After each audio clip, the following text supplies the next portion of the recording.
நாள்தோறும் ஏராளமான நிகழ்வுகள் நடக்கும். அதில் கவனம் பெற்று செய்தியாக மாறுவது ஒரு சில. அதிலும் வெகு சிலதான் அதிர்வலைகளை ஏற்படுத்தும். அப்படி அதிர்வலைகளை ஏற்படுத்தும் செய்திகளில் உள்ள பல்வேறு கோணங்களை தொகுத்து வழங்குவதுதான் புதிய தலைமுறையின் செய்தியாளர் பார்வை. அதற்காக நம்மோடு செய்தியாளர்கள் இணைந்திருக்கிறார்கள். ராஜ்குமார், முருகேசன், பிரவீன் அவர்களோடு பேசலாம். முதலில் ராஜ்குமாரிடம் பேசலாம். ராஜ்குமார், காவிரி விவகாரத்துல நீதிமன்றமோ ஒழுங்காற்று வாரியமோ என்ன உத்தரவு பிறப்பித்தாலுமே அதை கர்நாடகா அவங்க கவனத்துல கொண்டதா தெரியல. ஏன்னா ஒவ்வொரு முறையுமே கர்நாடகா தமிழகத்திற்கு தண்ணீர் தருவதற்கு மறுப்பு தான் தெரிவிச்சிட்டு இருக்கிறாங்க. தற்போதைக்கு 8000 கனஅடி நீர் தான் திறக்க முடியும் அப்படின்னு கர்நாடகா தொடர்ச்சியா சொல்லிட்டு இருக்காங்க. இந்த நேரத்துல தான் அனைத்து கட்சி கூட்டம் நடந்து முடிஞ்சிருக்கு. அதுல தீர்மானமும் நிறைவேற்றப்பட்டிருக்கு. இந்த அனைத்து கட்சி கூட்டமும் அதில் கொண்டு வரப்பட்டிருக்கக்கூடிய தீர்மானமும் காவிரி விவகாரத்துல நமக்கு எந்த அளவுக்கு கை கொடுக்கும் ராஜ்குமார்?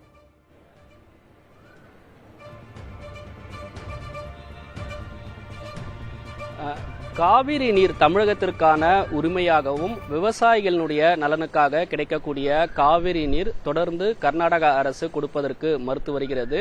ஏற்கனவே அரசியல் கட்சி தலைவர்களும் அதேபோன்று விவசாய அமைப்புகளும் காவிரி நீர் தமிழகத்திற்கு கொடுக்க வேண்டும் என்று அதற்கான வலியுறுத்தலும் குறிப்பாக போராட்டங்களையும் தொடங்கியிருக்கிறார்கள். இந்த சூழ்நிலையில்தான் தமிழக அரசு அனைத்து கட்சி கூட்டத்தை அறிவித்து அதற்கான கூட்டம் காலை 11 மணிக்கு தலைமைச் செயலகத்தில் தொடங்கி இந்த கூட்டம் சற்று நேரத்திற்கு முன்னதாக நடைபெற்று முடிந்திருக்கிறது.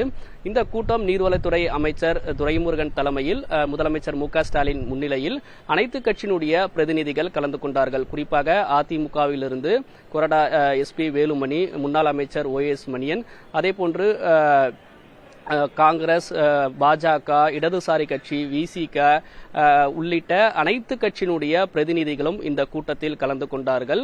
குறிப்பாக தற்போது கர்நாடகாவில் பருவமழை முறையாக இருக்கிறது. அதேபோன்று மழை பொழிவு இருந்து கொண்டிருக்கிறது. 4 அணைகளில் கர்நாடகாவில் தண்ணீர் இருக்கிறது. ஆனால் தமிழகத்திற்கு கொடுக்க வேண்டிய காவிரி நீர் கொடுப்பதற்கு மறுத்து வருகிறது. ஜூலை 12 ஜூலை 31 தேதி வரை நமக்கு நாளொன்றுக்கு 1 TMC தண்ணீர் கொடுக்க வேண்டிய அவசியம் இருக்கிறது. ஆனால் இதை கொடுக்க முடியாது என்று கர்நாடக அரசு தெரிவித்திருக்கிறது. எனவே இதை சட்ட ரீதியாக எதிர்கொள்வதற்கும் அரசியல் ரீதியாக அழுத்தம் கொடுப்பதற்காகவே இன்று அனைத்து கட்சி கூட்டத்தை தமிழக அரசு கூட்டியிருக்கிறது. இதில் முதலமைச்சர் மு.க. ஸ்டாலின் தெரிவிக்கும் பொழுது குறைந்தபட்ச தண்ணீர் கூட கர்நாடக அரசு தமிழகத்திற்கு கொடுப்பதற்கு மறுத்து வருகிறது. அதேபோன்று பருவமழை முறையாக இருக்கிறது. ஆனாலும் தமிழகத்திற்கான தண்ணீரை கொடுப்பதற்கு கர்நாடக அரசு மறுத்து வருவதாக முதலமைச்சர் மு.க. ஸ்டாலின் பேசியிருக்கிறார்.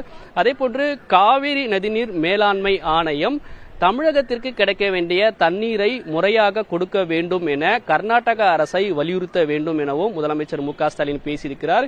எனவே இந்த சூழ்நிலை தற்போது இருக்கக்கூடிய நிலையில் உடனடியாக உச்சநீதிமன்றத்தை அணுகி சட்ட ரீதியான நடவடிக்கைகளை தமிழக அரசு மேற்கொள்ளும் என்று அனைத்து கட்சி கூட்டத்தில் முதலமைச்சர் மு.க. ஸ்டாலின் பேசியிருக்கிறார். எனவே சட்ட நிபுணர்களுடன் கலந்தாலோசித்து அடுத்த கட்டமாக தமிழ்நாடு சட்ட ரீதியாக அணுக போகுது அப்படிங்கிற ஒரு தீர்மானத்தை எடுத்திருக்கிறாங்க. ஆனா அனைத்து கட்சிகளுமே சேர்ந்தவர்களுமே இதுல பங்கேற்றிருந்தாங்க. கட்சிகளினுடைய நிலைப்பாடு என்னவாக இருந்தது? குறிப்பா எதிர்கட்சி சார்பாக பங்கேற்றவர்கள் என்ன கருத்தை முன் வச்சிருந்தாங்க? அரசியல் கட்சியினுடைய பிரதிநிதிகள் பங்கேற்று பேசும்போது தமிழ்நாட்டினுடைய உரிமையை பாதுகாப்பதற்கான நடவடிக்கையை தமிழக அரசு எடுக்க வேண்டும் என வலியுறுத்தியிருக்கிறார்கள்.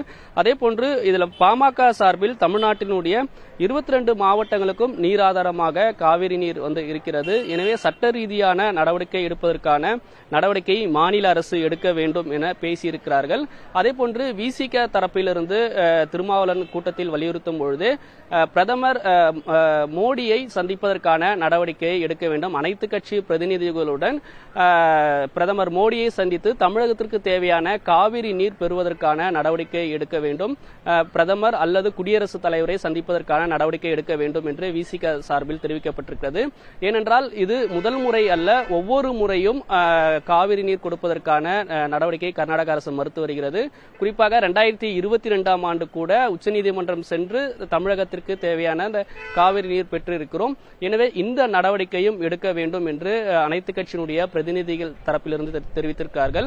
எனவே பிரதமரை சந்திப்பது ஒரு நிலைப்பாடாக நாம் ஒரு ஆலோசனையாக மேற்கொண்டாலும் சட்ட ரீதியாக உடனடியாக உச்சநீதிமன்றத்தை அணுகி தமிழகத்திற்கு கிடைக்க வேண்டிய காவிரி நீர் கிடைப்பதற்கான நடவடிக்கை எடுக்க வேண்டும் என்ற கருத்தை தான் அனைத்து கட்சியினுடைய பிரதிநிதிகள் இந்த கூட்டத்தில் கலந்து கொண்டபோது அவர்கள் பேசியிருக்கிறார்கள்.